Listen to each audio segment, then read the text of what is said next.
think we're live. I think we're back. Let's see. We'll wait for the chat to chime in here and see if we're back. All right, they're back. All right, we're back. There we go. There we go. All right. Well, anyway, we left.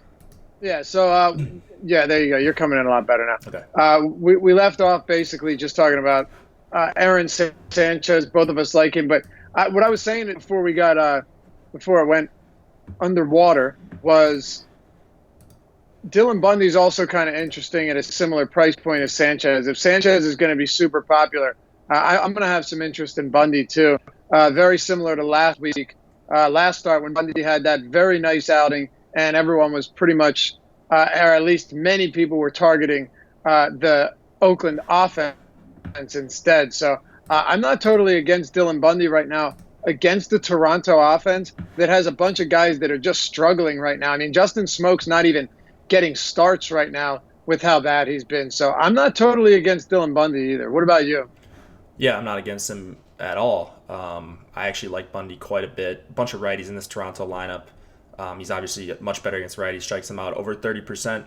So, yeah, give me some Bundy.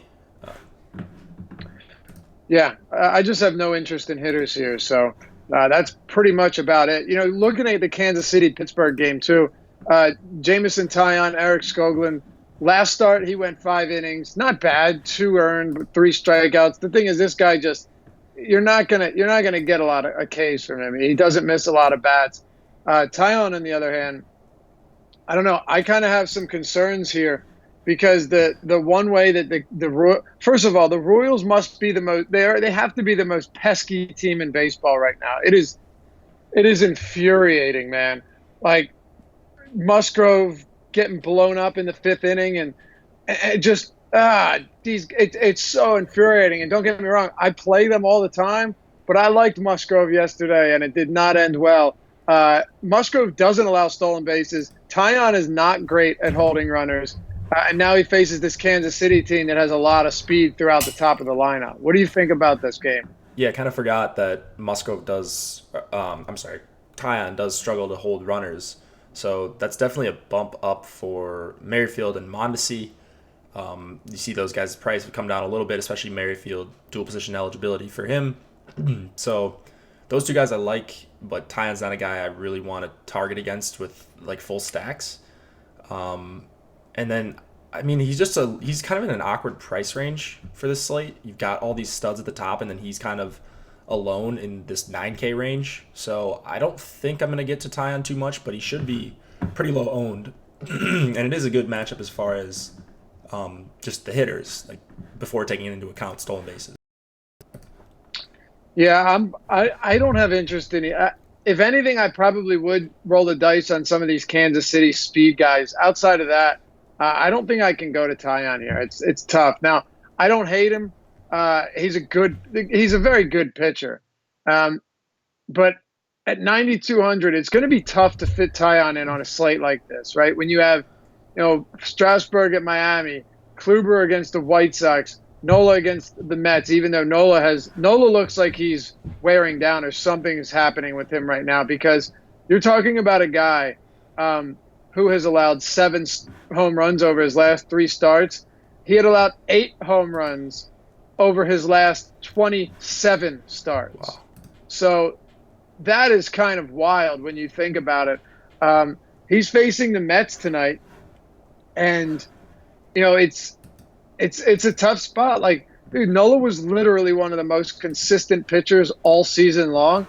And even leading up to this, where he gave up, 3 home runs, still had 23 fantasy points, 2 home runs, 27 fantasy points. But then against Washington, it all came crashing down. And he only threw 74 pitches. He probably could have gotten out of that game with 18 fantasy points had the worst manager in baseball let him continue. But those home runs are a bit concerning, Jake, especially considering he never allowed home runs earlier in the year.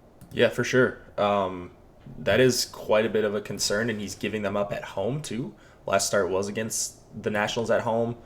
But this is just such a worse team. I know the Nationals aren't going to make the playoffs, but the Mets are a much, much worse team. And Nola's been a ton better at home. And he kind of fits the mold for all these Phillies pitchers. They pitch so much better at home. For whatever reason, strikeouts are increased in Philadelphia's park. And I'm just betting on a great talent here. He hasn't had, like, he's been able to strike guys out. That hasn't been the issue. Like, he's got 11, 9, 8, 11, 8, 5 his last 6 starts. So the strikeouts have not been an issue. I think they will be here. If he gives up a solo shot or two, that's fine. But at half the ownership of Kluber, I think that this is a pivot I'm more than willing to make. Yeah, I'm willing to make it.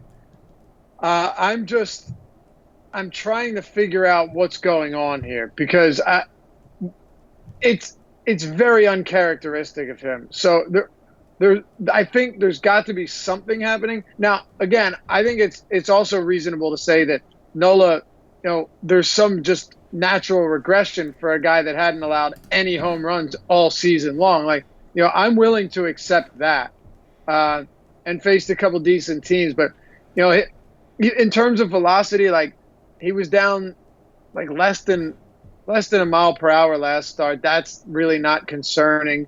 I don't know exactly what's going on. One thing he did, it's the weird thing is he threw his curveball more last start than any start this season. His changeup usage was down. He just may not. The changeup may just not have been working last start. I mean, I'm trying to think of reasonable things. Again, it could just be some natural regression in terms of home runs. But no, I'm with you. I have no problem going to Nola here. But I am still, slightly concerned that there's something I'm not seeing, and I don't necessarily know what it is. I guess the one good thing about Nola when you're looking at the recent home runs allowed is, as you mentioned, he's still racking up strikeouts, and he's still, his swinging strike rate over his last 3 starts is 19%, 10%, 12%, which is in line with what he's done all season. He's kind of jumped around. So, yeah, I don't have a problem with Nola.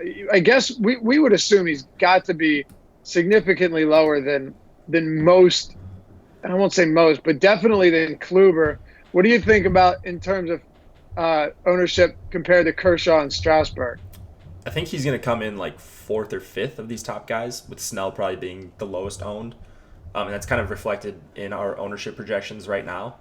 So if he's there, like, I mean, I wouldn't have an issue just like flipping the ownership, whatever it is before my last crunch. Just like if Snell's going to be the lowest owned, having whatever 5 times the field of Snell, whatever 3 times the field of Nola, or whoever's the second lowest owned guy, and just kind of going, because these guys are so similar. And might as well play the ownership game with them. I know it's not all the same kind of matchups, but I don't see any reason to like say one of these guys is definitively a better play. So yeah, I'm gonna have a ton of Nola and a ton of Snell, and probably less of the guys that we have at higher ownership right now. What about Steven Matz, who, last time he faced the Phillies was solid, which shouldn't come as a surprise. This team's been pretty quiet at the plate for the most part. He does. I mean, one thing with Matz is the dude. You want to talk about an inability to hold runners? Well, Steven Matz is your guy. I mean, this dude hemorrhages stolen bases. He's allowed 21 stolen bases. He's caught only 2 runners all season long. But it's a matchup that I could actually see working in his favor. The question is whether or not you want to pay above 8K for a guy like Steven Matz on this slate. Yeah, I don't think I do. That's the issue. Is just he's just too expensive. So I'm probably going elsewhere. No disrespect to Matz. Like 2 months ago, I probably would have stacked against Matz here, but he's been just a lot better, giving up some home runs, but not really giving up a ton of earned runs. You haven't really seen the blow up start from Matz in a while, since that Washington game actually, and that was 6 weeks ago. So no interest in Matz, but I will have some Ramos, Rhys Hoskins, and then I think you can play Cesar Hernandez for that stolen base upside as well. Yeah, you can play anyone for stolen bases against this guy. I mean, he really just, oh God, I don't know. Roman Quinn, if he's in the lineup too, has the speed. But yeah, I don't know if I'm really. It's tough to love any hitters from this game, particularly even the Phillies. Like you're first of all, they're not that cheap. Like Ramos is very expensive. Hoskins is super expensive. I don't hate him, but I'm not prioritizing these guys at this price either. I think that's a little bit too much. All right, talk to me about Corey Kluber. So we're Cleveland, Chicago White Sox. Kluber is undoubtedly going to be popular here. There's no question. And it's funny because he was last start, and that didn't end well for a lot of people. He finished with negative fantasy points for what feels like the first time in a long time. Now he's facing a White Sox team that leads the league in strikeouts. And in 2 outings against them this season, Kluber has pitched 13 scoreless innings with 17 strikeouts and 2 wins. Pretty decent numbers. I'm not a BVP guy, but we know this is a bad Chicago White Sox team. Yeah, I mean, the swings and misses should almost certainly be here for Kluber. 10-6, I think he's a great play, but that's before you factor in ownership. The one thing the White Sox do have is power.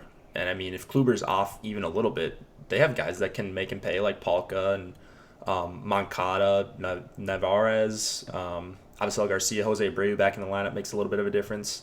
I know Kluber hasn't been killed with power, but I don't know. I mean, I just don't want to play him at 40% or whatever we have him at right now. If he's going to be 20, 25, and these guys are all going to be mixed and matched, then yeah, I would have a little bit of exposure to him. But there's just 5 other options that I think are so close to Kluber that it's not a knock on him. He's a great play in cash. This is probably where I would go if I was playing cash. But for GPPs, I just don't see a reason to play someone at this heavy ownership. Yeah, I think in cash you got to play the guy though. Yeah, agreed. Like I think, yeah, in cash it's very tough to get away from him because he's not that expensive. Right? His price point kind of reflects the volatility in his production recently. Because Kluber could easily go out there and give you 35 fantasy points, like no doubt, could easily go out there and just put up monster numbers. But he hasn't been as consistent this year. The thing is, he's still a K per inning guy. I think the biggest question mark with Kluber is, why is this guy's swinging strike rate down 4.3% from last year? Like that is a steep drop, a really, really steep drop. And there isn't a whole lot that would necessarily point towards why this is the case. But you see something like that and it says, all right, well, now he is a guy that you can fade in tournaments. Last year, I'd honestly, even at high ownership, I'd be terrified to fade Kluber in this spot at 10,600. But now there are definitely other directions to take. So I'm with you there. Are you looking towards Cleveland bats against Rodon? Because I will say Rodon's a guy that I have a decent amount of respect for, but Cleveland at home is a pretty tough team to get around. Yeah, and isn't he really bad at holding runners as well? Terrible. And if you have Castillo behind the plate, that makes it an even better base still. Like it's elite. Yeah, so I was eyeing down Lindor and Ramirez for like the hitting matchup, but just remembering that because I get all these guys mixed up after they don't start for a few days. But yeah, Rodon really, really struggles to hold runners, and obviously Ramirez and Lindor have a ton of speed. So, and Brantley does steal as well, if I remember correctly. Yeah, he's got a game with multiple stolen bases. He's got 10 on the year, so he can definitely steal as well. I know it's lefty, but these guys get on. You could see double steals, and it's just a really, really good spot for those top 3, I think. Yeah, dude, Encarnacion will legit steal on Carlos Rodon. Oh, like that's how bad he is. He's glass now bad? Yeah. I'd say, I wouldn't say he's Syndergaard bad, but he's bad. Yeah, I mean, Carlos Rodon is real bad. And, you could just the thing, too, though, is the battery is important. Now, like, obviously it means more – pitchers influence stolen bases more than catchers do, for sure. But then when you have a guy like Castillo behind the plate or Dude, is Kevin Smith even still on the roster? I'm sure he is. He hasn't played in a long time now, but he's terrible too. Narvaez makes it, marginally less favorable base stealing matchup, but not one that anyone's going to avoid. So, I think you're right. I think it's just from an upside standpoint on the base paths, these guys are definitely appealing. I mean, you're going to have to pay a lot for them, but if they do get on, you're undoubtedly going to see some double steal attempts. Like, it's going to happen if you have, Lindor and Brantley, or Lindor and Ramirez on base. And stolen bases are they're so undervalued. Like, they mean so much, man. Every stolen base is a double or an RBI single. So, And then I'm with you there. Yeah, and then on top of that, you have a better chance at getting the couple extra points for the run or 3 points on FanDuel. So it's just Exactly. it just is such a good correlation when you can get stolen bases, you get hitters hitting with guys on second and third instead of first and second. You hit a single, that's another 5 extra points, just because you hit a single instead of a guy on first and second where you may not even get an RBI. Yep. So Rodon gave up 4 stolen bases in his last start against KC. It just looks like so he's given up 4 in one game, 3 in 2 others. So, if you're reading the scouting report, and one of those games was against Cleveland, oddly enough, so they know, this is a really sweet spot for Lindor and Ramirez and Brantley as well. Is there anyone down in this order that can steal on him? Dude, I'm not even making this up. Like, I think if you're on base, you're probably going to try and steal. I don't even care who it is. I mean, Kipnis will steal, no doubt about it. Pretty much anyone. Melky Cabrera will run on this guy. I really do think anyone that has an opportunity to run will run. I'm not saying that if Encarnacion's in the lineup, he's going to run every time, but he's got 3 stolen bases this year, and I can pretty much assure you that none of them came against pitchers that are good at holding runners. So, it's a great spot to steal. They all know it, and I think they're going to take off. And you'll see a lot of. I would be shocked if we have runners on first and second and you don't see a double steal attempt, unless it's like Alonso and Encarnacion together. But I think we're going to get a lot from this. Yeah. And you also have just the pure power, the raw power, and just quality. Discipline at the plate too. It's not just base stealing. Like, these guys get on base to begin with, so I like them a lot. Odorizzi and Daniel Norris for Minnesota and Detroit. Odorizzi was not popular last week, but he turned out to be a great play against New York. Sometimes you got to just roll the dice. You have to take those chances, as crazy as it may seem. Daniel Norris has actually. The guy is the furthest thing from an elite lefty, but he is actually generating a decent amount of strikeouts, swings and misses. Been remotely impressed with him this season. Now they're squaring off against each other, 2 offenses that really aren't that impressive. Norris, by the way, has a 14% swinging strike rate against righties, which is interesting to note. The thing is, Odorizzi is very expensive here. And I'm only going to Odorizzi if I can get him at a dirt cheap price point like last week. I don't see myself going to Odorizzi at $8K. That sounds ridiculous. It is a little bit expensive. And I think on the night shift I said I have some interest in him, but I think I want to use Odorizzi more as a leverage play than anything, like a cheap leverage play on shorter slates, just because people think he's bad and they think he still has these reverse splits. So this should be a good matchup for him. I think he's somewhat safe. As safe as you can be for Jake Odorizzi, but the weather's concerning, and they do actually have more lefties than I thought they would. They've got 4 out of the first 5 in the projected lineup. As lefties, still not a great lineup. He's not going to be someone I take out of my player pool, but he's going to be someone that I'm limited to, or limited exposure to. So would you take Odorizzi over Steven Matz? Yes. Yeah. You would? Okay. Would you? What about Dan? I don't know. I did have a lot of Odorizzi last week, and it comes down to how popular they're going to be compared to other pitchers that are priced really similarly to them. And I can't remember who it was, but there was another pitcher that was on the Mengden day where I just said, screw it. We're going Mengden and Odorizzi. That was the night you won the Minimax, I think, actually. Yeah, that was. Daniel Norris is kind of interesting to me because I think you're probably going to see, in terms of right-handed hitters for Minnesota, you're probably going to see a decent amount of righties in this lineup. And as I mentioned, he has let's see how many. All right, so he hasn't seen obviously a ton of work against righties this year. I'm gonna pull this up real quick. 27% K rate against righties this year, and I know he's never had trouble striking guys out, especially not righties. No, it's like, go ahead. So he's 5,400. He's stretched out. Like, automatically, you're probably going to be in my player pool unless you're just god awful and you're Andrew Kashner or, I don't know, like Bassett or someone like that. Like, that just can't miss any bats. Right. Like, he can miss bats. And if things go well and he throws 5 or 6 innings here, he's going to pay off for that price tag almost certainly. Twins aren't a good team. So, yeah, I'm definitely interested in Norris as a punt option. And he'll be a good way to differentiate because I don't think he's going to have a ton of ownership with Sanchez and Snell down there. Neither do I. And he has a 14% swinging strike rate against righties this year.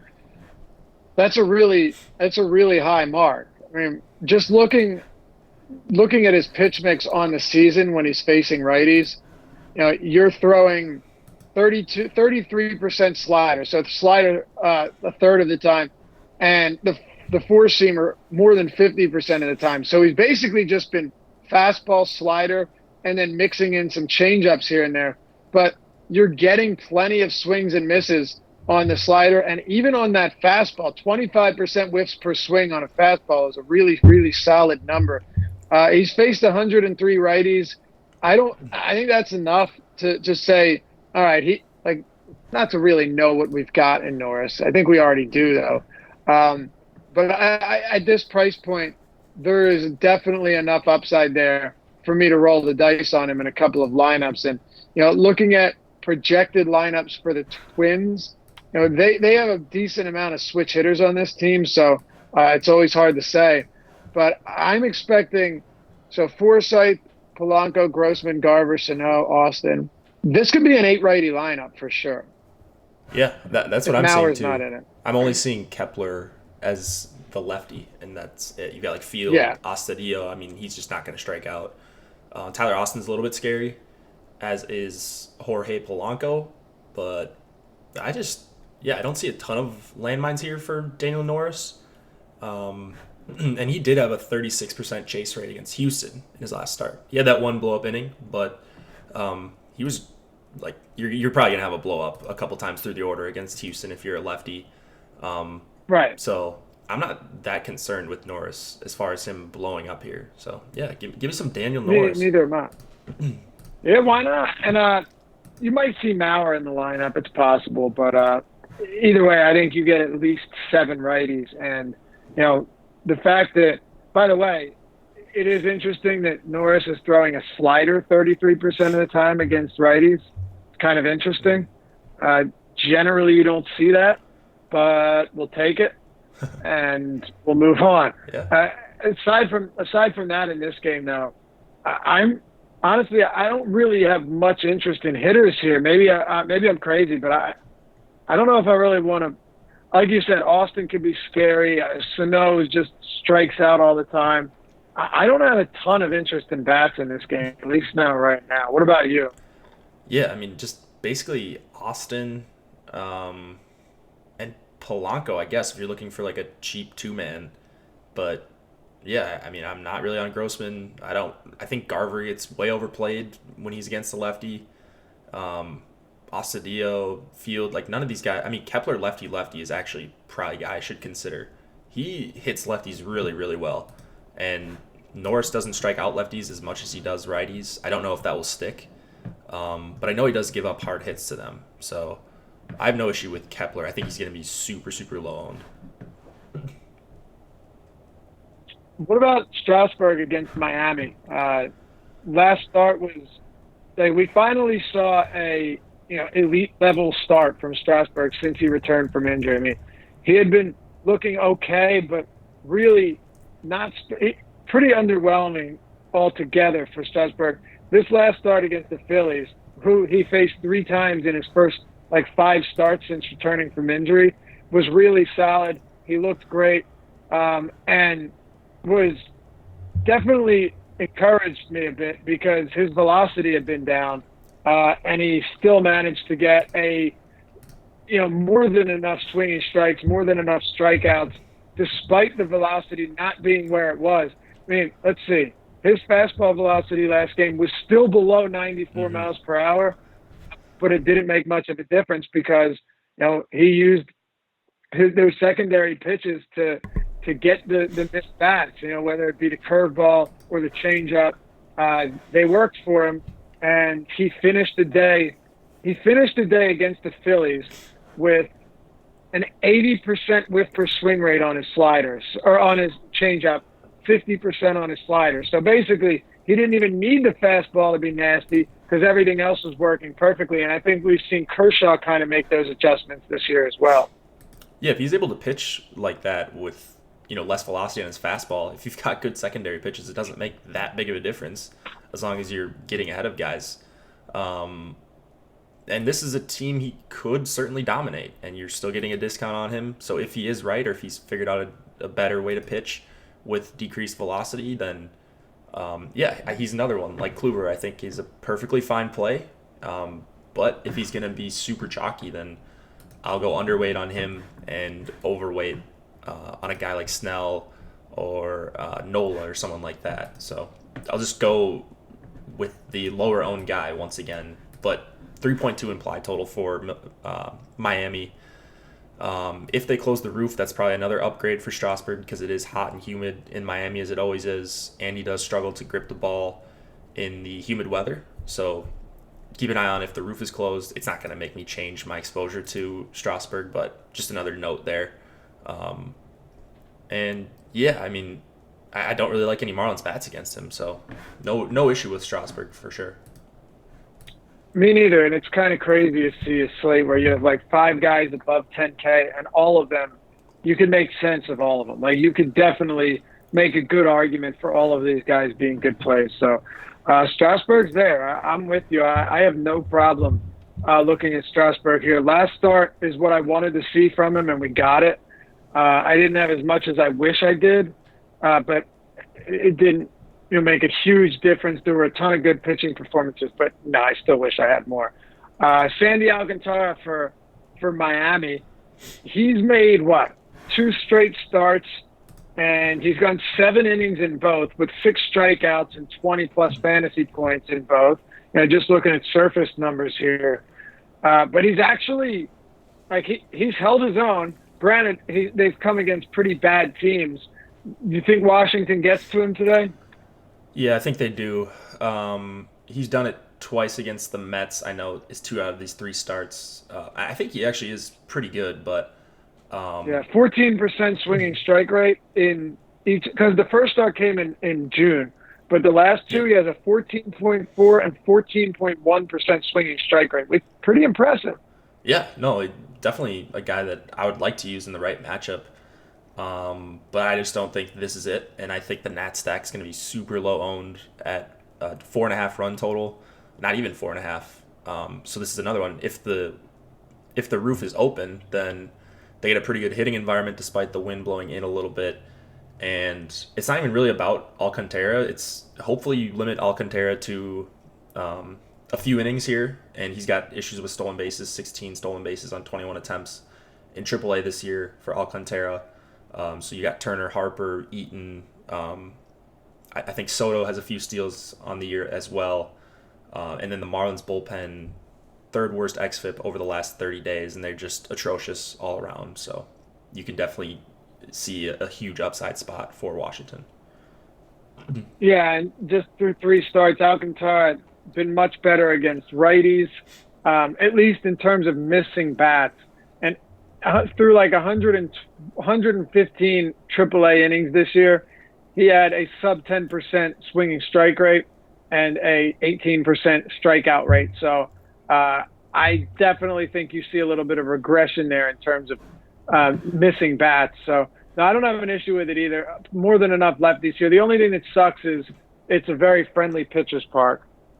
Yeah, yeah. And the weather. That's really about it.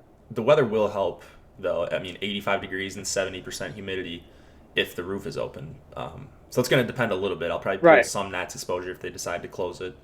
But yeah, I will have some Nat stacks for sure. All right, let's keep it going then. Anibal Sanchez and Austin Gomber, this guy. We talked about last week that the regression for him was coming. Like, there's no doubt. There's no way. I don't know if it was on the deeper dive or if it was with you, but there was no doubt the regression with Austin Gomber was. There's just no way. You go out and you don't get a lot of ground balls. You don't miss a lot of bats. You don't do anything particularly well, and you continue to limit all of the damage. And fortunately, we saw him get blown up by the Dodgers here.